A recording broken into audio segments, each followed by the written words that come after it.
cara manajemen supervisi. Artinya manajemen supervisi adalah aksi manajer melakukan supervisi untuk mencapai objektif. Artinya manajer itu untuk mencapai objektif bekerja bersama dan melalui orang lain untuk mencapai objektif yang telah ditentukan, yang telah disepakati. Itulah aksi yang harus dilakukan manajer. Jadi aksinya tidak sendirian untuk mencapai objektif. Aksinya melibatkan orang lain. Siapa orang lain itu? Untuk bekerja bersama orang lain untuk mencapai objektif. Bisa anak buah nomor 1. Bisa anak buah. Yang kedua bisa manajer-manajer selevel. Menjadi bagian orang lain untuk bekerja mencapai objek. Bisa juga bos Anda untuk bekerja bersama orang lain mencapai objektif. Bisa juga direktur Anda libatkan untuk bekerja dan mencapai objektif melalui orang lain. Jadi melalui orang lain di dalam Anda bekerja bersama dan melalui orang lain itu bisa anak buah, bisa manajer selevel Anda, bisa manajer atasan Anda, bisa bos Anda, bisa direktur Anda. Oleh sebab itu, sahabat, Anda harus melakukan 3 hal di dalam melakukan supervisi dengan memberikan directing nomor 1. Yang kedua communicating nomor 2. Nomor 3 adalah controlling. Jadi manajer proaktif di dalam melakukan supervisi ada 3 tahapan. Tahapan pertama adalah memberikan directing. Tahapan kedua adalah memberikan communicating. Tahapan ketiga adalah memberikan controlling. Itu adalah bagaimana cara manajer proaktif untuk memberikan supervisi untuk mencapai objektif di dalam ekosistem perusahaannya. Nah, oleh sebab itu, sahabat, di dalam Anda memberikan directing, memberikan communicating, memberikan controlling, harus dipahami dengan benar. Yang harus Anda lakukan yang pertama harus jelas. Directing, communicating, dan controlling itu harus jelas. Itu nomor 1. Nomor 2 harus sederhana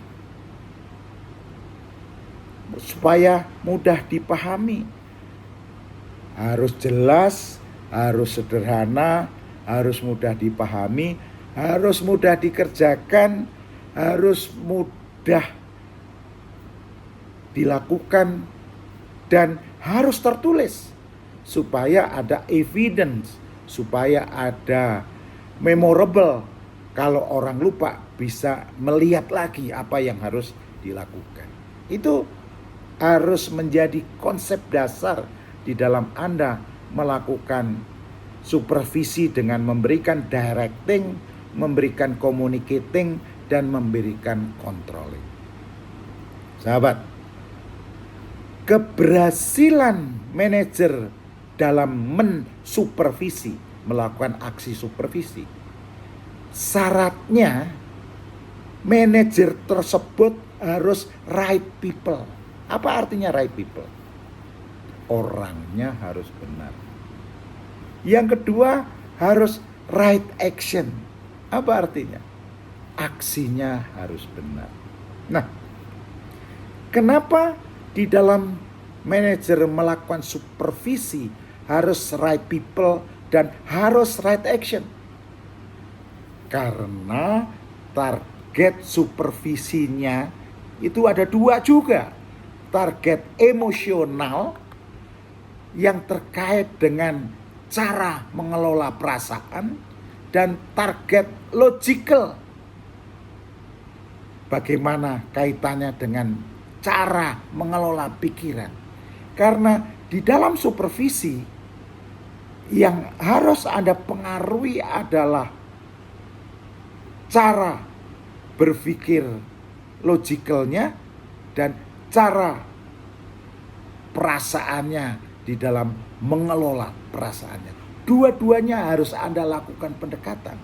Oleh sebab itu, kembali lagi saya ingatkan, di dalam pendekatan logikal dan emosional, cara mengelola logika berpikir dan cara mengelola perasaan, pendekatan Anda harus melalui right people dan right action. Apa itu right people? Right people itu, sahabat-sahabat, orangnya harus benar. Artinya harus memenuhi kriteria. Manajer itu orangnya harus good looking. Yang kedua, good thinking. Dan ketiga, good speaking. Jadi good looking, good thinking, dan good speaking. Apa itu yang dinamakan good looking? Good looking itu sikap atau attitude-nya enak dilihat orang. Perilakunya enak dilihat orang. Ini pendekatan bukan masalah pendekatan fisik, tetapi pendekatan sikap perilaku di dalam good looking itu.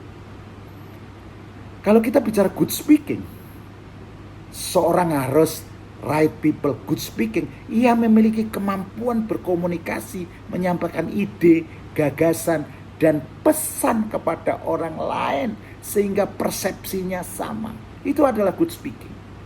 Nah, kalau good thinking, seseorang itu harus memiliki kemampuan berpikir yang dimiliki oleh seorang manajer untuk merencanakan, mengorganisir, dan memimpin timnya. Kemampuan ini juga menyangkut kemampuan untuk menganalisis risiko, mengidentifikasi masalah, dan membuat keputusan yang tepat sebagai solusi di dalam problem yang dihadapi oleh timnya untuk mencapai objektif. Jadi syaratnya agar bisa mensupervisi anak buah orang lain, manajer yang lain, ataupun bos Anda. Karena manajer adalah supervisi. Ya, harus good looking, good speaking, dan good thinking. Nah, ini bisa dilihat dari aksi sehari-hari. Aksinya apa? Aksinya pertama adalah manajer itu selalu memberdayakan dan memotivasi dan membangun timnya. Yang kedua, membantu orang lain tetap termotivasi untuk melakukan pekerjaan terbaiknya. Yang ketiga adalah membuat orang-orang di bawah supervisinya merasa dihargai, merasa didukung, merasa diberdayakan. Sehingga happy, tercipta lingkungan yang happiness. Yang keempat, yang selalu ada di dalam aksinya itu adalah selalu berpikir bahwa sukses manajer ketika anak buah mereka sukses. Jadi itu bagian pertama dari bagaimana manajer proaktif mensupervisi anak buah untuk mencapai objektif. Saya akan lanjutkan lagi di bagian kedua.